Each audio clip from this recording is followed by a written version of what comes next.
आपको सर बुलाऊं, गुरुजी कहूं, स्वामी जी, मैं क्या कह के संबोधित करूं आपको? एक कार्यक्रम में, एक प्रोग्राम में मैं गया था, मुझे उन्होंने कहा कि आज हमारे बीच में गोल गोपाल आए हुए।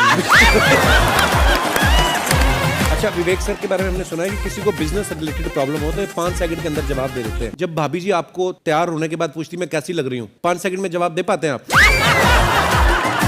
हर घर में ये जरूर सुना होगा सबने, बच्चों के चक्कर में तुम्हारे साथ रह रही है, वरना तुमको तो कब का छोड़ के चली गई होती। ये बड़ा कॉमन सवाल है। आपके फॉलोअर्स में रवीना टंडन भी है एक, तो जब आप आए कितनी मुस्कुराहट आई साहब। मैंने देखा आपके पास हर समस्या का समाधान होता है, तो ये रही मेरी समस्या। समस्या क्या? वाइफ हूँ मैं तुम्हारी। प्राचीन काल में वाइफ को समस्या कहा जाता था। तो हस्बैंड को क्या कहा जाता था? हस्बैंड को कहा जाता था कि कोई नहीं, बुरा वक्त है, टल जाएगा। हिंदुस्तान में जो बनेगी आलिया उसी को मिलेगा कालिया। हम सफेद कुर्ता पहन लेते हैं ना तो लगता है जैसे बतासा में चिमटा घुसा हुआ है। अरे यूपीएससी ना खोर के पूछता है कुछ हो। अब जैसे किसी को कह देंगे मामा जी तो आराम से समझ में आ जाएगा। कहेंगे हमारे बाप के सार, तो कहेंगे कौन सी बोल रहा है बाप के सार? अरे मामा जी को ही बोला जाता है बाप के सार।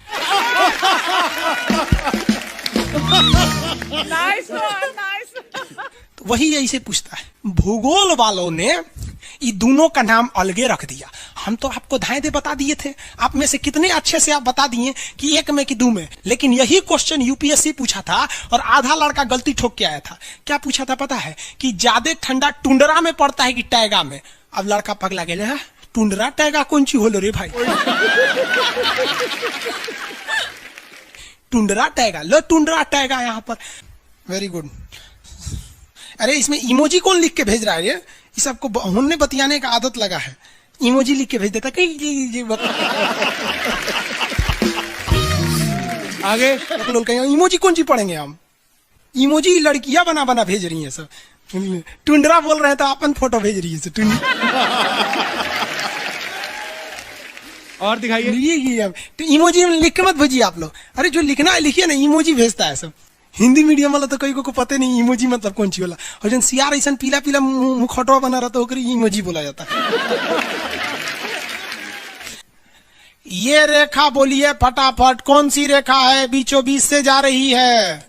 ये रेखा है विषुवत रेखा। कौन सी रेखा? विषुवत रेखा। हमारा प्यारा भारत ये रहा हमारा सारे जहां से अच्छा।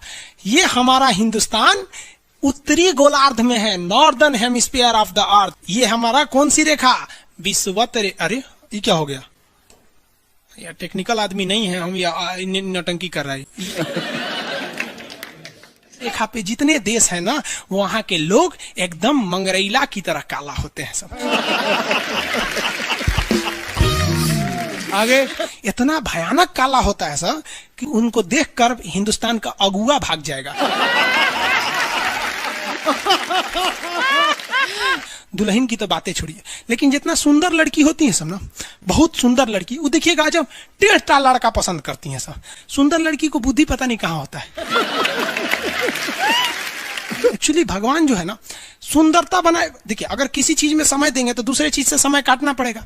तो भगवान जिसको सुंदर बनाया ना, खूब सुंदर, तो उसको कुछ ना कुछ कहीं ना कहीं से समय काट लिया। तो जो बुद्धि बना रहा था तो बुद्धि काट लिया। तो जितना देखिए जितना सुंदर लड़की की रहेंगी सर, अजबे सबसे फसल रहती है सर, एकदम खौराइल रहेगा,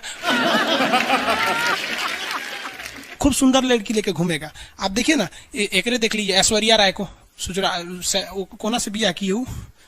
अभिषेक बच्चन। बताइए हम लोग उस टाइम खाली थे लोग। और दिखाइए। हाँ अजब हाल है भाई। तो वही हो गया। तो यहाँ पे जितना मिलेगा सब ना, सब का सब मिलेगा सब काला काला। और हिंदुस्तान में जो बनेगी आलिया उसी को मिलेगा कालिया। यहाँ कश्मीर में खूब ठंडा, कश्मीर की कली, वाह वाह, समझ गया?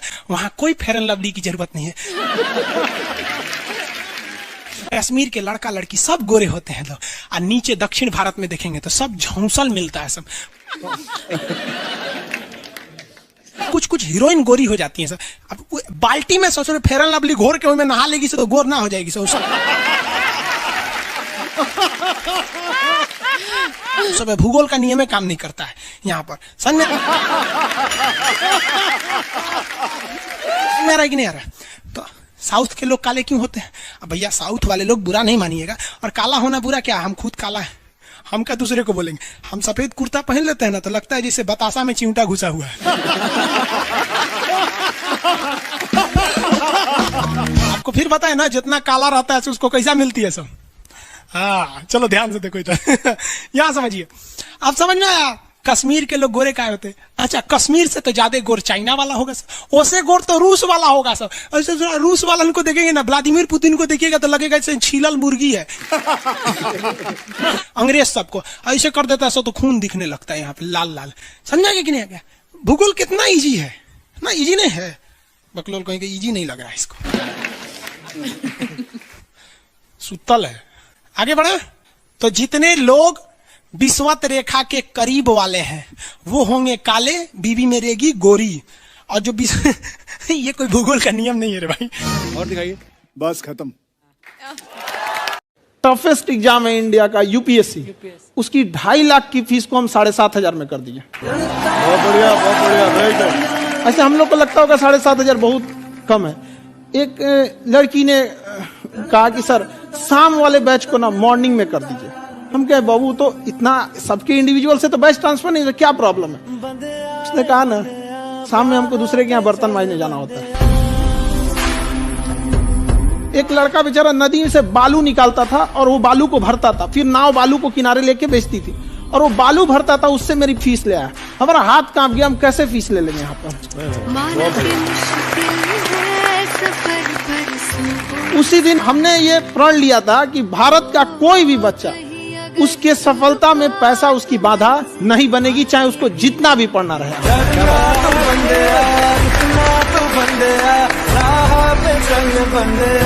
मुस्कुराहट आई खान साहब।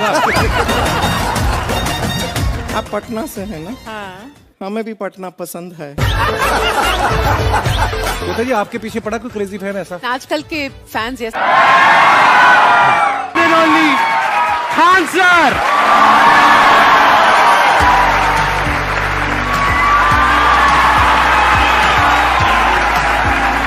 क्या हाल जी, कैसे हैं आप? सीरियल तो और ससुरा चौपट रहता है। देखो सीरियल में समझे में नहीं आता। अच्छा एक चीज कभी गौर किए हो, सीरियल में ना हीरोइन जो होती है सब, यानी जो उसमें वो लीडिंग कैरेक्टर में होते हैं सब, आदमी सीरियल में झुंझुन्ना रहता है। आप सीरियल को ध्यान से देखिएगा, आदमी का रोल क्या होता है। जैसे सीरियल चालू होगा, आदमी को शीशा के सामने टाई लगाते दिखाया जाएगा, उसकी पत्नी बैग लेके खड़ा रहेगी। अगला सीन में वो ऑफिस में लैपटॉप खोला है, खत्म काम उसका, सीरियल खत्म, बाकी सब महिला। अच्छा तू खाना बनाई है, नमक झोंक देगी जा।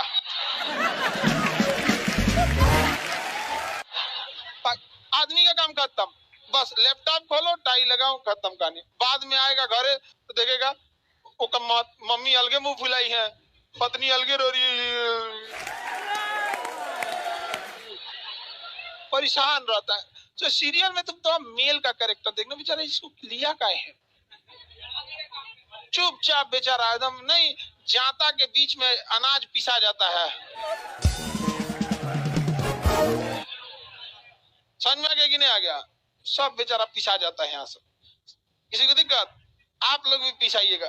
इसलिए डे 1 से आप लोग हमारी बात को याद रखिएगा। डे 1 से पहले दिन से तुम लोग एकदम समझ में आता है। तुम्हारा उम्र कितना है रे अभी? तो तुम बोल दिया, पूरा क्लास का माहौल खराब करके रख दिया। टैडी दे, टैडी दे, तो पीछे घूम, पीछे पीछे उधर।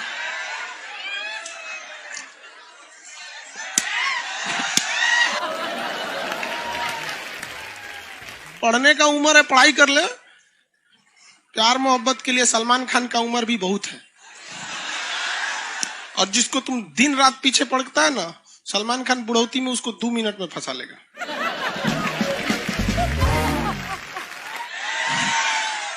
लड़की खूबसूरत हो और लड़का कामयाब हो, प्यार 2 मिनट में हो जाता है। आगे तुम हम लोग को तो ये याद रखियो भैया, हम बजरंग बली के बहुत बड़का वाला, हमरा से हमने ये सब प्यार मोहब्बत वाला बात, हमारा दिमाग जल जाता है। ये भारत की संस्कृति है बाबू। ये अंग्रेजों के यहाँ वैलेंटाइन डे होता है, जहां हर साल उनके प्यार मोहब्बत बदल जाया करते हैं, अगले साल दूसरे को वो लोग करते हैं। भारत की संस्कृति है, यहाँ एक बार जिनसे प्यार होता है 7 जन्मों का रिश्ता निभाने के लिए 7 फेरे लेते हैं वो लोग। हम अंग्रेजों के लिए नहीं है किसी ओके वहां फादर डे मनाओ कि ओकरा याद ना आता हमारा फादर कौन है। तुम मम्मी से पूछो, मम्मी 2013 में तुम किसके साथ शादी की थी? ओहो, जॉन डिसूजा, उसके बाद विक्टर। हम बोले ना लड़का के लिए क्या होना जरूरी है, कामयाब, लड़की के लिए लोग बोलते हैं ना प्यार मोहब्बत दिल से होता है, घंटा दिल से होता है।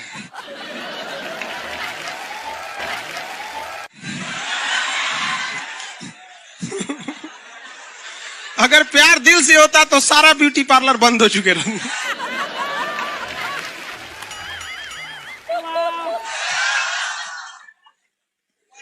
यार यार शादीशुदा लड़की नैहर से ससुराल जाती है तो मेकअप करके जाती है, उसको ही पता है वैल्यू। आगे और चारों ओर घूमने की स्वतंत्रता है, तो इसका मतलब थोड़ी ना कि हर जगह चल जाएंगे क्योंकि बेडरूम में घुस जाइए। कहा रे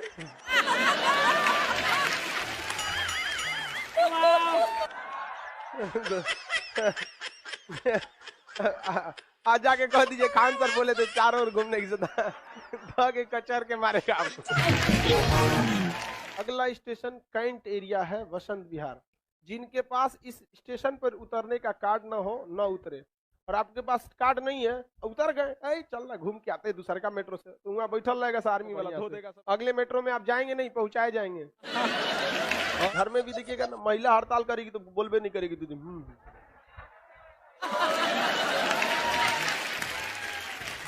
सुपनेखा भी तो महिला थी नहीं थी, और हम लोग से ज्यादा चरित्रवान खुद भगवान लक्ष्मण थे। उनको नहीं पता था कि डिसिप्लिन क्या होता है, नकिया काट दिए थे। सुपनेखा का नहीं पता है। देखो लड़कियों की मेमोरी को लोग मजाक उड़ाते हैं, लड़कियों को आज भी वो बात याद है कि सुपनेखा जो प्रपोज की थी तो नाक काट लिया गया। कोई लड़की नहीं करेगी प्रपोज, उसी समय से डरी हुई है। ये डर उनके डीएनए में घुस गया है। कौन सी कहती है नहीं सर, कौन लड़की करती है प्रपोज? इस सबको समझो में नहीं आता है कहां बोलना चाहिए कहां नहीं बोलना चाहिए। नहीं सर, तेरे नाम मूवी देखे, मारता है उसको चोट कहां तक चल जाता है, अंदर तक, ले गायब हो गया। गजनी देखे, हाँ मारता है तो क्या हो जाता है, पूरा उसका ब्रेन गड़बड़ा जाता है। समझ में गया कि नहीं? ये बहुत खतरनाक, दोनों ससुरा पिटाया सब लड़की के चक्कर में। प्यार करने से पहले अंजाम देख लो, यकीन ना आए तो गजनी और तेरे नाम देख लो। एक्चुअली मैचिंग भी है। क्या जरूरत है भैया पिटाने की, इतना मेहनत से भगवान ने ब्रेन दिया। आप लोग जीवन भर मेहनत कर करके इसमें डाउनलोड करते रहते हैं, कभी फिजिक्स, बायोलॉजी, केमिस्ट्री, कोनो लड़की के चक्कर में फरवा के चलेंगे। क्या हो गया? लाइव वाले सब समझ रहा है, हाँ ये लाइव वाला भी बहुत होशियार है, यो उधर हंसता है सब। ये कैसे हंसता है सब पता है? इमोजी बना देता है से।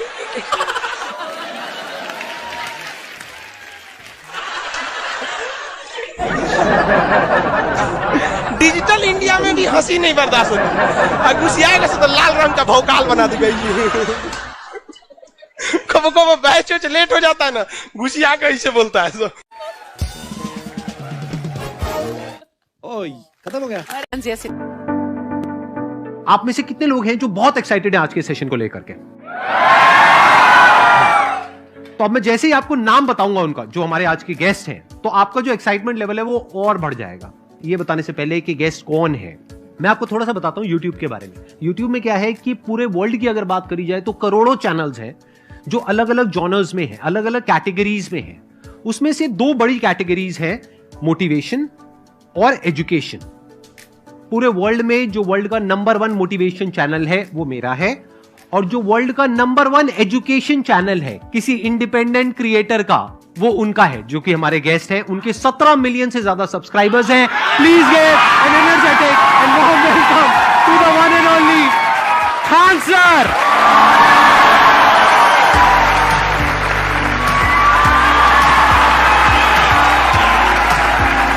क्या हाल चाल जी, कैसे हैं आप?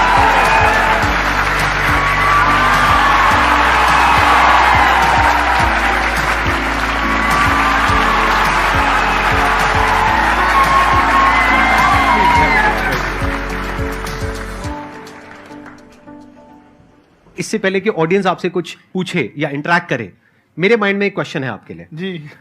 जो बच्चे हैं वो आपके इतने दीवाने क्यों हैं, इतने पागल क्यों हैं आपके पीछे? मतलब मेरे कमेंट सेक्शन में भरा पड़ा था, खान सर कब आएंगे, खान सर कब आएंगे। मतलब ऐसा क्या जादू कर दिया आपने बच्चों के ऊपर? ये सवाल हम आपसे भी पूछते हैं, हमारे पे भी इतना कमेंट आया, इतना मेरे तो ऑफिस में लोग चले आए कि सर कब जा रहे हैं। अच्छा। क्योंकि हम लोग का तो एग्जैक्ट है, वही पढ़ाना है। हाँ। तो देखिए, हम लोग का मेन है कि बच्चों को जो जरूरत रहती है कि अगर लड़का पढ़ने आ रहा है ना, उसके मन में कोई डाउट ना रह जाए। हम उसको कहते हैं कि हम तुम्हें पढ़ा रहे हैं, दम है तो भूल के दिखाओ, याद करके नहीं।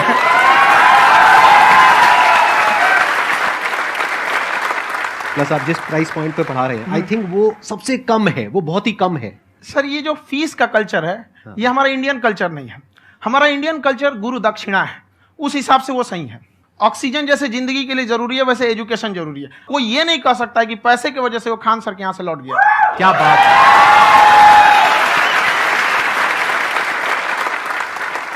मैंने देखा कि आपका ये जो चैनल है कि ये पिछले 3 साल के अंदर अंदर ही ग्रो किया है। हमको जब चैनल शुरू हुआ तो एक दिन में हम 4-5 वीडियो बनाए। एक हमको कुछ आता, आज भी नहीं आता इतना, तो हम देख के कैमरा उमरा तो हम कंफ्यूज हो गए, बाप रे। तो हम एक ही दिन में वीडियो शूट किया, पढ़ाने वाला टॉपिक था हमको। उसके बाद कभी वीडियो ही नहीं, 6-7 वीडियो एक ही बार शूट कर लिए। और एक जो थे जिनका कैमरा वगैरह था, मेरे पास कैमरे भी नहीं थे उस टाइम, और कैमरा 35,000 का था, तो 6 महीना इसी में लग गया, जो 35,000 इसी में फंस जाएगा। तो उनके कैमरे से शूट किए, उन्होंने कोई चार्ज लिया, उसके बाद हम छोड़ ही दिए। लॉकडाउन लगा, तब हम कहें आप कैसे पढ़ाएंगे, वो तो 1 दिन 2 दिन करते करते अचानक लंबा हो गया। तब हमको याद आया कि ओहो, मेरा एक चैनल भी है वहाँ पे। तो उस समय उस पर लगभग 30,000 सब्सक्राइबर हो चुके थे। तो जैसे लॉकडाउन लगा तो उस पर पढ़ाना चालू किया, और पता नहीं क्या लोगों को पढ़ाई में इतना इंटरेस्ट आ गया कि आपका स्टाइल ऐसा है थोड़ा सा। आप आई थिंक पढ़ाई के साथ साथ में जो बीच बीच में आप थोड़ा बहुत छोड़ते रहते हैं ना, मतलब जो एंटरटेनमेंट चलता रहता है। ये बात हम देखिए, जब हम गुलाम थे ना, तो अंग्रेजों ने एक चाल चला था कि भारत को हम फिजिकली गुलाम रखेंगे 100-200 साल, मेंटली 1000 साल कर देंगे। उन्होंने पढ़ाई का मॉडल चेंज कर दिया। उन्होंने ऐसा डिजाइन किया कि ये टीचर की रिस्पॉन्सिबिलिटी है, वो पढ़ा के चला जाए। टीचर की रिस्पॉन्सिबिलिटी यहां खत्म नहीं हो जाती। पढ़ाना तो कोई भी पढ़ा सकता है, टीचर की इससे बड़ी रिस्पॉन्सिबिलिटी होती है उसे समझाना। वो समझा कि नहीं समझा। अगर लड़का आपके समझाने के बाद डाउट रह गया तो ये आपकी गलती है। लड़का हमसे पूछता है, सर इतनी भीड़ है आपके पास, तो कहते सर डाउट कैसे पूछेंगे? हम कह रहे यार, तुम्हारा डाउट बचेगा तब ना पूछेगा तुम डाउट यहाँ पे।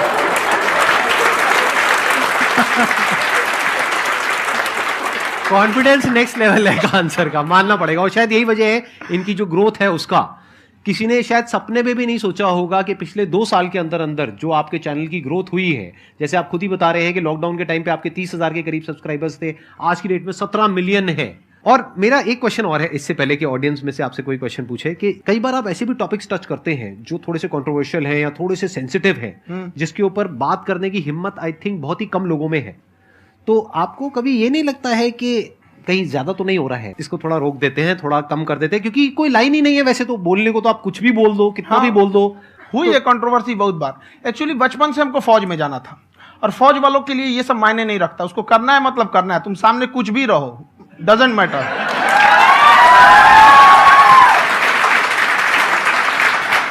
और मैंने YouTube पे देखा कुछ वीडियोस में कि आपका जो इंस्टीट्यूट है वहां पर आज से कुछ साल पहले कुछ बम गिरे थे। हाँ, कुछ गिरे थे, कुछ तो बहुत सॉलिड जगह गिरा था, फटा नहीं वो।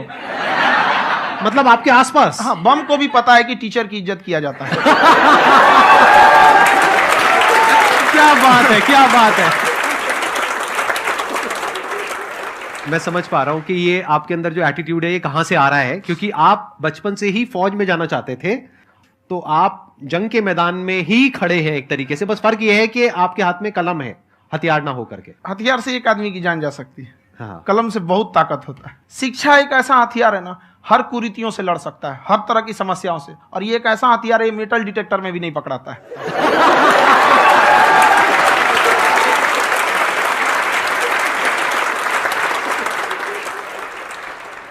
मेरा क्वेश्चन ये है कि अभी प्राइवेट ऑर्गेनाइजेशंस में पीटने का, पनिशमेंट का ये सिस्टम जो है खत्म हो गया है। हम आपके वीडियो में देखे हैं सर कि आप एक बड़ा सा रोल रखे रहते हैं, पुलिस वाला लाठी है वो, पुलिस वाला लाठी है, और स्टेज पे बुला के बच्चों को उसी से धुनाई शुरू कर देते हैं मस्त एकदम से, है ना।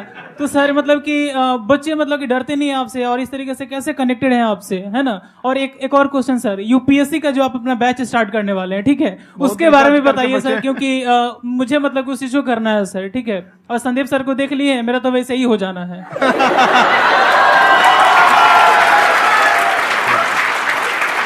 क्या हो जाना है? मेरा पूरा कंप्लीट करो। I'll be an IAS officer next year because I have seen you, sir. My day is like complete, sir. All the best. Thank you so much, sir. Thank you. पूरा बोला करो। Thank you. देखिए, लड़कों को जहां तक पीटने की बात है, जब पढ़ाने की बात आएगी तो उसको हम पूरे बेहतरीन ढंग से पढ़ाएंगे। लेकिन जब सजा देने की बात आएगी ना, तो वो भी बेहतरीन ढंग से होगा। ऐसा थोड़ी होगा कि बस एक ही चीज बेहतरीन ढंग से होगा। और डर का होना बहुत जरूरी है। ये डर भी अपने आप में एक मोटिवेशन है, क्योंकि जब आपके अंदर एक थोड़ा सा डर रहे ना, तो डर के भागिए मत। एक ऐसा डर जिसको आप लगे कि नहीं नहीं थोड़ा सा और करने की जरूरत है, फिर तो ये हम इसको क्रॉस कर जाएंगे आप। तो लड़कों के अंदर ये डर बनाना भी जरूरी रहता है। और रही बात यूपीएससी वाले की, जो आपने बोला, बहुत सारे लड़के वेट कर रहे हैं यूपीएससी की, क्योंकि 2-2.5 लाख फीस सारे लोग एफोर्ड नहीं कर सकते। और हमारा वही रहता है, हम तो ज्यादातर हमारे स्टूडेंट देखेंगे तो किसी के रिक्शा वाला, सब्जी वाला, यही लोग, इनको तो 2.5 लाख रुपया, इनके पास पूरी संपत्ति नहीं होती है, फीस कहाँ से भरेंगे वहां पे, उसके बाद रहेंगे कहाँ से। तो ऑल ओवर इंडिया से, कश्मीर से कन्याकुमारी तक, गरीब से गरीब भी लड़का उसको पढ़ सकता है। यही कुछ 1000 रुपये मंथली, 12-14 हजार साल का पड़ेगा, खत्म हो जाएगा इतना में।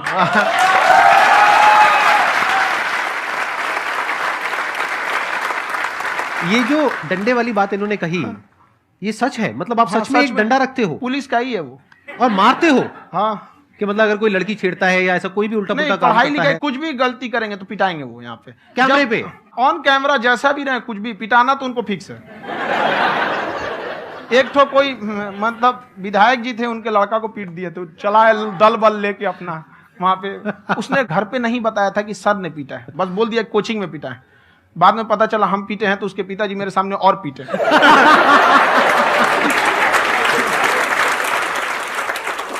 सर, आपका सबसे बड़ा डर क्या है, आप दोनों का? फौजी को डरे नहीं लगता है। बाकी अफसर से पूछिए। आज के सेशन से पहले कोई डर नहीं था, लेकिन अब मुझे इनकी डंडे वाली कहानियां सुन करके डर लग रहा है कि कहीं मैंने गलती से कुछ बोल दिया और इन्होंने कहीं पीछे कुछ रखा हुआ है, और यही आ करके अगर इन्होंने मेरी पिटाई कर दी तो बहुत बुरा हो जाएगा। तो इसलिए हमको थोड़ा डर लग रहा है।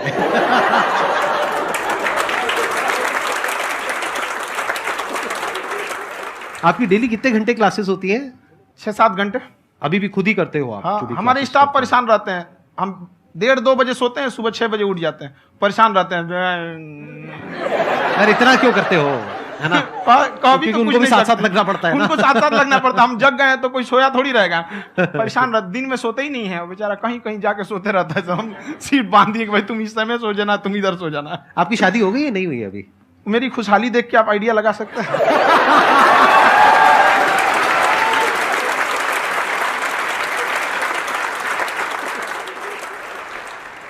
First of all I would like to say sir, thank you so much to you and to your team कि आपने मुझे यहाँ आने का मौका दिया।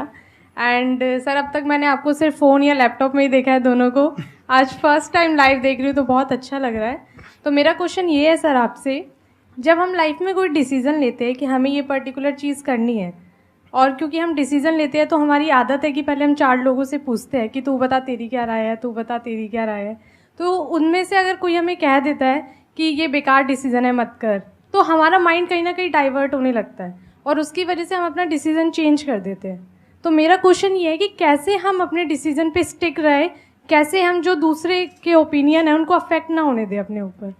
दूसरे से सलाह लेने से पहले एक बार खुद उस पर रिसर्च कर लेना चाहिए, ताकि आप सामने वाला क्या सलाह दे रहा है आपको समझ में आना चाहिए। यहाँ पर ऐसा नहीं है कि कई बार ऐसे होते हैं कि दूसरे वाले को एक्सपीरियंस होता है, तो अगर आपको पहले से आइडिया है, उसके बारे में आप बेहतरीन ढंग से रिसर्च किए हैं कि क्या इसमें प्लस पॉइंट है, क्या निगेटिव है, उसके बाद आप किसी से सलाह लेने जाइए। ये नहीं कि मन में आया सीधा बताओ गड़बड़ा जाएगा। तो वहाँ पे पहले आपको R&D करना पड़ता है, समझ में आया कि नहीं। और जिंदगी हो या गाड़ी, जीतेगा वही जो टाइम पे गियर चेंज कर रहा है। तो डिसीजन चेंज करना बहुत ज्यादा गलत नहीं है। इन्होंने बहुत अच्छी बात कही है और मैं इसी बात में थोड़ा सा और ऐड ऑन करूंगा कि ये जो आपने कहा ना कि अपने डिसीजन पे स्टिक कैसे रहें, ये कोई अच्छी क्वालिटी नहीं है, क्योंकि टाइम टू टाइम आपको अपने डिसीजंस को चेंज करना होता है। जैसे आपने 4 लोगों से डिस्कस किया, कोई इंसान कुछ पॉजिटिव बोल रहा है, कोई नेगेटिव बोल रहा है, उससे फर्क नहीं पड़ना चाहिए। डिपेंड ये करता है कि वो जो बोल रहा है उसका बेसिस क्या है। क्या वो किसी नॉलेज या एक्सपीरियंस के बेस पे बोल रहा है या ऐसे ही कुछ भी बोल रहा है? ऐसे ही बोल रहा है तो फिर उसकी बात पे ध्यान क्यों दे रहे हो? अगर किसी नॉलेज या एक्सपीरियंस के बेस पे बोल रहा है, फिर चाहे वो पॉजिटिव बोल रहा है चाहे नेगेटिव बोल रहा है, दोनों ही मायने रखता है। उसके बाद में रिसर्च करनी है और फिर रिसर्च करने के बाद में फाइनल डिसीजन अपना खुद का होना चाहिए। अब वो डिसीजन उससे अलग भी हो सकता है जो आपने पहले लिया था, और वो सेम भी हो सकता है। सर मेरा क्वेश्चन दोनों से है आपसे, how to deal procrastination and laziness. हमारा ब्रेन है ना, ये बहुत आलसी टाइप का है, इसको आराम खोजना पसंद है। अब थोड़ा सा भी अब इसको आराम की ओर लेके चले गए ना तो फिर उधर ही रहेगा। आप सोचेंगे 10 मिनट आराम कर लेते हैं ना, तो 10 मिनट 2 घंटा बना देगा। उसको टॉर्चर कीजिए, चल 10 मिनट बाद में उसको आप उस पर हावी में, वो कह रहा है कि हमको आराम चाहिए, आपको हाँ आराम मिलेगा, पहले काम फिर मिलेगा आराम। तो आप उसके हिसाब से मत चल। आपका मन कर रहा है थोड़ा सा देख लेते हैं, कोई नोटिफिकेशन आया, आप कोई काम कर रहे हैं, क्यों पहले काम कर लीजिए, बाद में देखिएगा ना नोटिफिकेशन। आप हावी मत होने दीजिए यहाँ पे। अगर आप 5 मिनट भी थोड़ा सा लूज पड़े ना, थोड़ा सा कमर सीधा कर लेते हैं, 2 घंटा बर्बाद कर दिया आपको। हावी मत होने दीजिएगा उसको अपने ऊपर। प्रोक्रेस्टिनेशन को तोड़ने का एक ही तरीका है, सबसे छोटे लेवल पे ले जा करके उस गोल को तोड़ दो। यानी वो गोल बहुत बड़ा है, उसको ब्रेक डाउन करो, उसके सबसे पहले स्टेप पे आ जाओ कि उसको अचीव करने का सबसे पहला स्टेप क्या है। जैसे गाड़ी चलाना सीखना है, उसका सबसे पहला स्टेप क्या है। अगर घर में कोई नहीं है सिखाने वाला या सिखाने वाली, तो बाहर जा करके जो गाड़ी का ड्राइविंग स्कूल है उधर जा करके पैसे दे दो। अब फंस गए ना तो फंसा दो अपने आप को। दिमाग ये लगाओ कि अपने आप को कैसे फंसाया जाए। जब हम फंस जाते हैं ना तो फिर हमको वो काम करना ही पड़ता है। Then there is no looking back. जब तक आप सोच रहे हो तब तक सोच रहे हो, उसको बोलते हैं पैरालिसिस ऑफ एनालिसिस, कि आप सोचते चले जा रहे हो अपने माइंड में, मैं ये करूंगा वो करूंगा वो करूंगा वो करूंगा, और प्रोक्रेस्टिनेट हो रहा है, वो चीज टलती चली जा रही है। तो उसको छोटे से छोटे लेवल पे ब्रेक डाउन करके उसको कर दो, दैट इज नंबर 1। और जैसे ही करना शुरू करते हो, कोशिश करो कि उसको जब तक कि आप सही से नहीं कर लेते हो उसको छोड़ना नहीं है, तो आपकी लेजीनेस भी खत्म हो जाएगी। कई लोगों को तो हमने देखा जो सप्ताह में कुछ भी नहीं करता, वो भी संडे को आराम कर रहा है।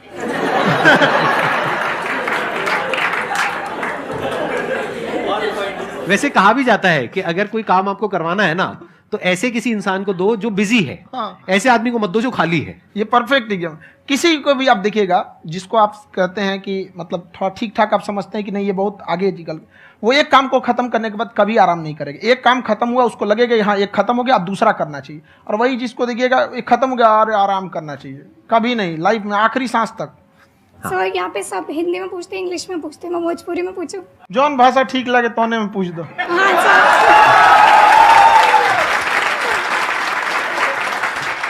सर ये पूछे के चाहते नहीं कि जैसे हमने के पढ़ाई करे निशान, तो कभी कभी डेली टारगेट्स जो होला वो कंप्लीट ना होला। अगर टारगेट्स कंप्लीट भी होला तो फिर ऐसा इरिटेशन या फिर वो एंजाइटी या फिर कि और करना है या फिर अभी नहीं हुआ, वो चीज़ हमेशा रहेला। तो वो कम कैसे करल जाए? देखिए टारगेट्स को ना हम लोग को एक अपने हिसाब से पहले फिट करना चाहिए। ऐसा नहीं कि दूसरे किसी इंसान को देख के हम टारगेट फिट कर ले। कोई लड़का 8 घंटा पढ़ रहा है, कोई पहली बार अभी पढ़ना ही चालू किया, उसको देख के 8 घंटा पढ़ेगा तो पढ़ाई छोड़ देगा। तो आप अपनी क्षमता के हिसाब से देखिए कि आप कितना पढ़ सकते हैं। अगर आपने एक घंटे को बना लिया कि हम 1 घंटा पढ़ सकते हैं, अगले 1 हफ्ते तक उसको सस्टेन रखिए। जिम में कैसे करते हैं लोग, पहले दिन उठा लीजिएगा 1 क्विंटल तो हार्ट अटैक हो जाएगा। तो वो धीरे धीरे टारगेट सेट कीजिए और अपनी क्षमता को भी देखिए। हर इंसान की क्षमता अलग है। कंगारू को देख के हाथी छलांग मारेगा, पैर तोड़ के बैठ जाएगा।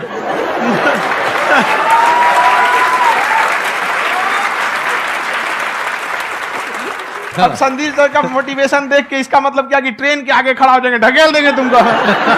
हालांकि ऐसा कर देते हैं, लेकिन ऐसा करिएगा लोग नहीं, क्षमता पता होना चाहिए।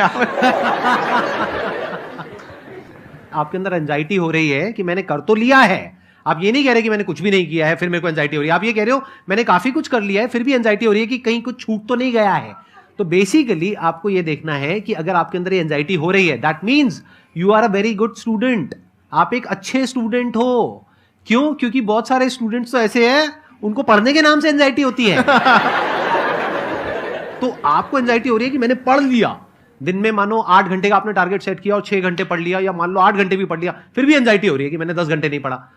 तो ये तो अच्छी क्वालिटी है ना, ये तो एक ब्रिलियंट स्टूडेंट की क्वालिटी है, क्योंकि एंजाइटी उसी को होती है जो केयर करता है, जिसको परवाह है, उसी की तो एंजाइटी होती है। जैसे माँ को अपने बच्चे की, जैसे एक माँ को अपने बच्चे के, जैसे एक माँ को अपने बच्चे को लेकर के एंजाइटी होती है। हंस लो मजाक उड़ा लो मेरा।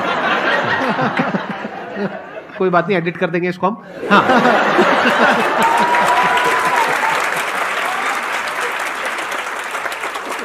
जैसे एक माँ है, उसको अपने बच्चे को लेकर के एंजाइटी होती है, थोड़ी सी भी तबीयत खराब हो जाए उसको एंजाइटी होती है, चाहे बच्चा ठीक भी है, डॉक्टर को नहीं होती है।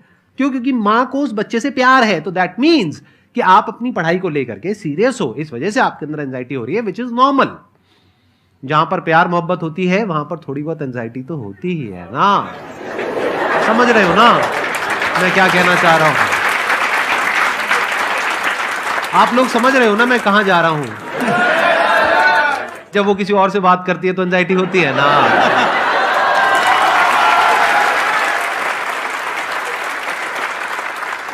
सर, आपकी स्टोरी हमने सुनी थी, तो एक टाइम आया था जब आप गंगा किनारे जाके बैठ गए थे, उस समय आपको कुछ समझ नहीं आ रहा था। तो उस समय मतलब आपने ये डिसीजन कैसे लिया कि अब आगे नहीं, यहाँ से वापस जाना है? रास्ता ही नहीं था। घर जाने के लिए एटलीस्ट 90 रुपए चाहिए थे, जेब में 40 रुपए थे, कैसे घर जाते हैं? और हम गंगा के किनारे चुपचाप बैठे बैठे हम कहें कि अब बहुत टेंशन हो गया, अब घर जाना चाहिए। रूम पे तो किराए के रूम पे ही आदमी सारे लोग रहते, गए वहाँ पे तो रूम लॉक हो गया था। तुम खटखटाए तो ऊपर से गुस्सा से बोले जो ऑनर थे, क्या टाइम हो गया है? तुम कहे 9-10 बज रहा होगा। घड़ी देखिए तो 2 बज रहा था रात का, 2-2:30 बज गया था वहाँ। टेंशन में आप तो होता है, कई बार ऐसा समय आएगा कि लगेगा जैसे अब कुछ नहीं हो सकता है। तो इससे घबराना नहीं है, कभी कभी गुच्छे की आखिरी चाबी भी ताला खोल देती है। जो बातें आपने बताई कि घर में प्रॉब्लम्स ये तो बहुत लोगों ने फेस करी वहां पर, आप अकेले नहीं है, बहुत लोगों ने ये प्रॉब्लम्स फेस करी, बहुत तरह की प्रॉब्लम्स देखी, बहुत तरह की स्ट्रगल्स देखी, लेकिन वो सब इतने कामयाब नहीं हो पाए जितने कि आप हुए।